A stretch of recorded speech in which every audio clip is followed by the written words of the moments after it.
the guy you know. I'm here with a beautiful and talented Dream. Like I can't believe I'm like meeting y'all now. I feel like it's been. I grew up with these basically. Yes. So yeah. So you're back on tour. This is like your comeback tour. You know, after such a long break. So how's it been so far? I know it's almost the halfway point. So how's it been? Within one of the breakout cities and Right, it's been really amazing. Luckily, I mean, like as you said, this is our first tour back together, and we're on. To us, it feels very family, like a family reunion in a way. So it's such a nice first tour to have for all of us to be together again and play some really amazing cities. Like we've just been having the time of our lives. And basically, how does it differ from like the previous tours when you opened up for 93s back in 2001 and TRL tour? I know you did tons of like radio shows, I remember.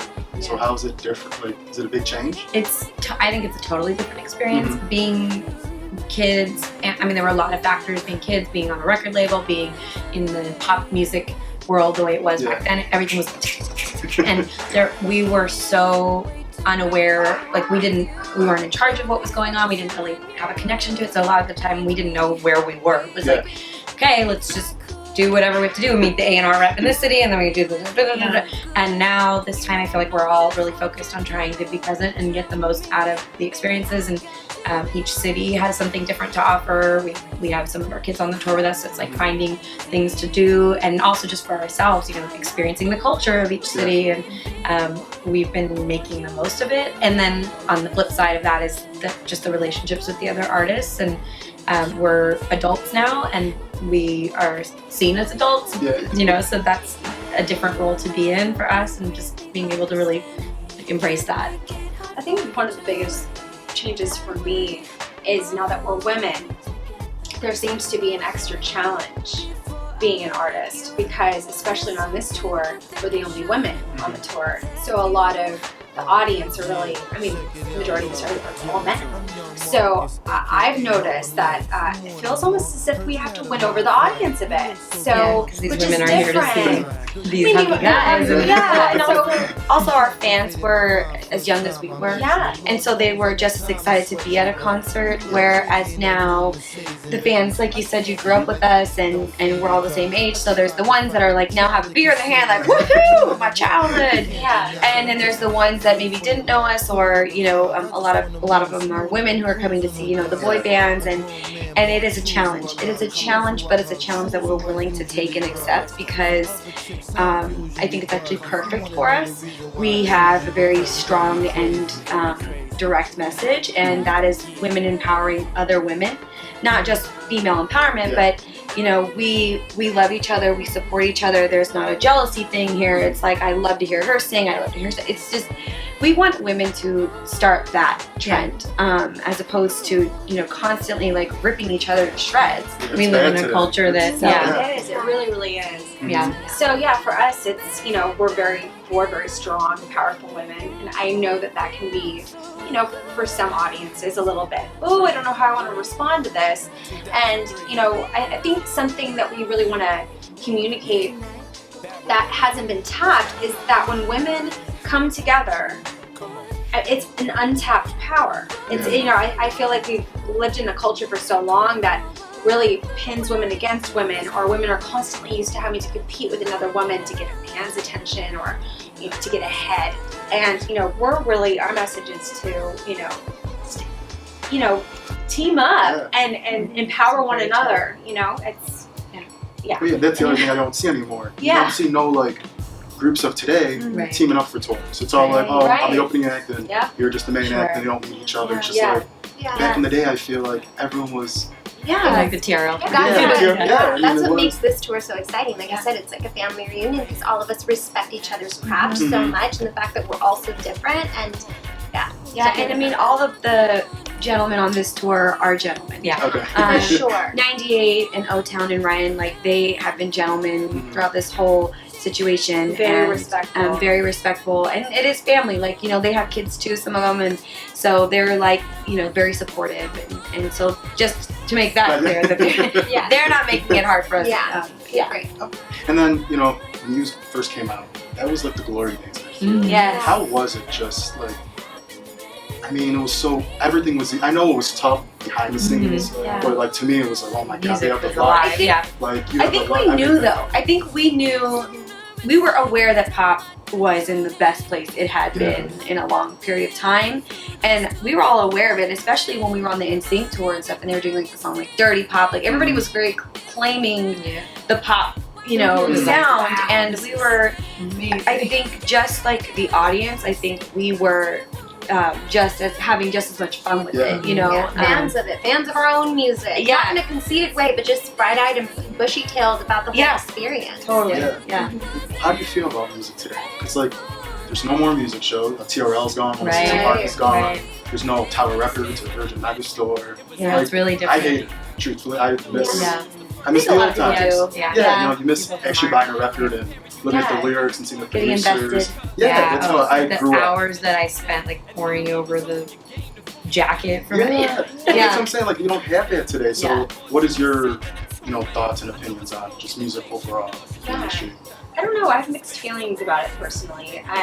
There's something really great about not having to sign with the label or not needing to be one of those artists that's really selected to be on like a TRL. Right. I mean, a lot of that is politics. Yeah. Just to get on those shows, and maybe lots of people weren't aware of. We were very fortunate, very lucky to have had that opportunity.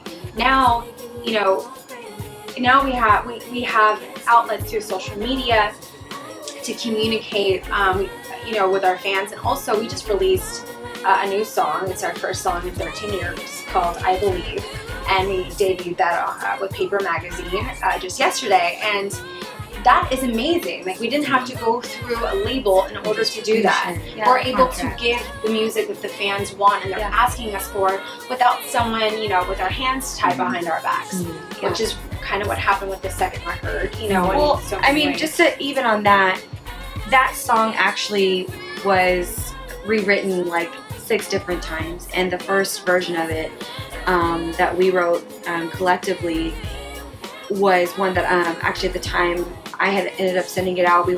This song was like 3 years ago that we wrote it, and when we weren't using it, I sent it out to see if someone else wanted to buy it, and one of the labels was like, it's not good enough, it's not good enough. It was a major so it was like rewriting the song to the same track over and over again. That it wasn't good enough, and when we got back together and we said, well, what do we want to put out, and we decided, well, do we want to go do another pop song that's like, He Loves You Not But Now, and then we're like, no, let's come back and talk about where we've been, what we've overcome, and let's just put our hearts out first. Which we did, but the funny thing is about this whole, you're asking about new music, had we had a label, they would have either not used this song or told us that it wasn't good enough, because that's what the feedback was, and we decided, no, this was the original writing. This was our first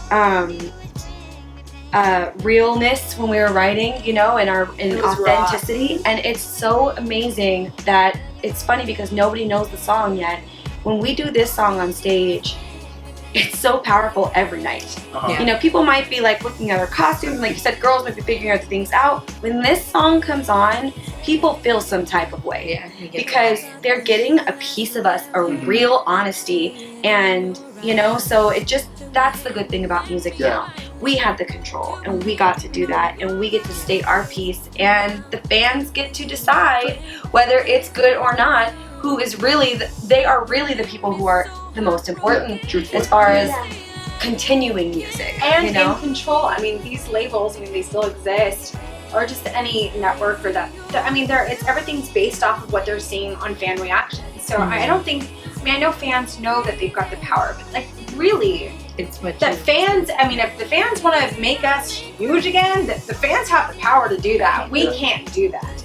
It's the truth, though, too. It's the pros and cons. The promotion's great, but the budget's not even that great with a record label. Not anymore. Right. anymore. Compared to 2000. 100%. Oh my God. Even if you fall, so spread your wings.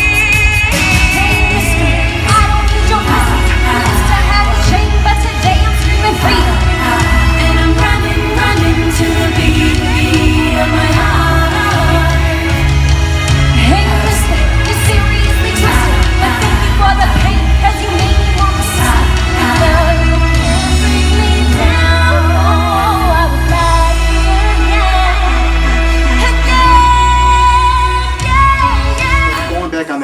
take a break. How were each of you doing individually? Because I know you did like Love Don't Cost a Thing, I remember. And how did you each take the time off? What'd you do? Like, were you happy? Were you? Do you want to get back into music right away? Yeah, I think that's what's kind of neat about this path is that it wasn't for any of us that we like needed this whole time for this to happen. We all we didn't know what was coming. We all took the path that our lives took each of us individually to grow and become adults, and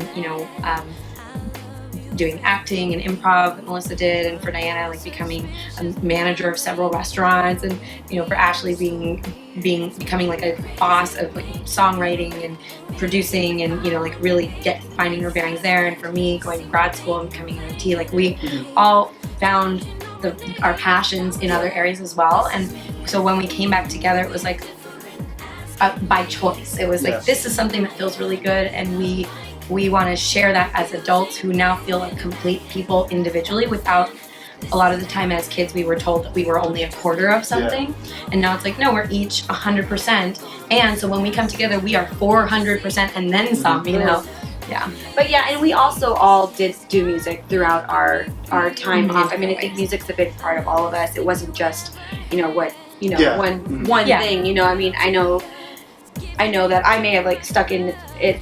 I tried to keep on trucking, but there's nothing wrong with that. Yeah, no, I mean, but what I'm saying is that we all have built ourselves. I mean, it was a long period off. That was a long time off. It wasn't just one thing. We really just were trying to figure out who we were outside of Dream. It's very important because if you're coming into something that you're not really making the choice, how can you enjoy it and have any power? So now, again, like she said, this is our choice. Like, we want to be here, and we get to make all the decisions, and we're fully capable, strong, beautiful women, and we are gonna rock it. You're gonna see an awesome show tonight. I'm for it.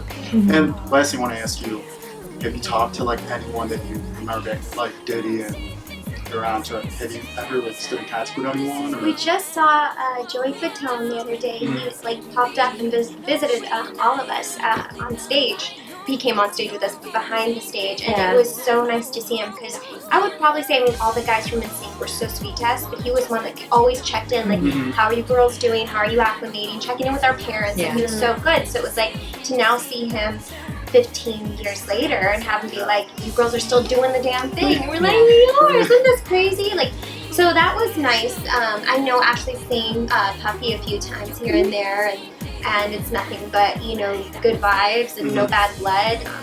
I mean, Puffy was just our boss, just like if you were to work at a restaurant and it was the head honcho who owned the restaurant, you're not going to see that person very often. And so a lot of people have a misconception that he was like our direct. That he screwed you guys over, and the girls and I really don't feel that way. There was more people who were in hands-on that we may have certain feelings towards, but not with Puppy directly. And every time I have encountered him in the music business, that whether it be at a club and he's promoting it that night, I mean, he will pull me on stage and say, everybody scream for Ashley. Like, he's not, Bad Boy will always be a family feeling when we're around. That's what I think too. So there's no, for me, and I don't think for the girl, there's no real bad blood there, It's all love. I think that because there's been other groups that have come after us that have maybe not had the best experience, people assume that we had the same or similar experience, and we just didn't. So. Well, I want to wish you the best of luck. And last thing, I promise. You had the big remix of This Is Me, two versions, you have two videos. So the new record, will you have like a remix of something and make it That's a good question. I mean, we're so musical and we love trying so many different things. Chances are probably. Well, we're just getting this one out first, and we're on, like, this is our tour that we're doing, and there's a lot going on. So, and we are independent. So, the whole fast train of doing everything is like, our train's a little tiny bit slower, but it's cool because it's going to be quality. So, a remix sounds like, I mean, you just popped the idea. We already had actually a couple of fans do their own versions of it. So we were like, this is dope. But I think it's important, like, we want to stress to our fans that if you want to see us do more music, it's really all going to be depending on the support that we get from our fans. They are our lifeblood. Without them, we can't do this. Yeah. So yeah, we look forward to making new music and. Yeah, I want to wish you the best of luck on the rest Thank of you the so tour. much. And yeah, the new music, I'm pumped for it. I'm so Yeah. excited when you just came back. I was like, oh my gosh, man, this is like Yeah. crazy. Like, Yeah. I'm a kid again. But We've been riding on the bus and stuff too, so we're having fun with it. Yeah. We've got a lot of ideas Yeah. rolling, so we're getting excited about our new sound. it's, yeah, I want to wish you the best of luck. And it's Nick Gallo, the other guy you know, here with Dream. Thanks, Nick. Thank you, Nick. Thanks, guys.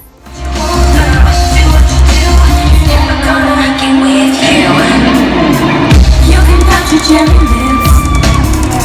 Try to tempt him with a sweet kiss. Hey, we're Dream, and you're watching Gallo, the Guy You Know.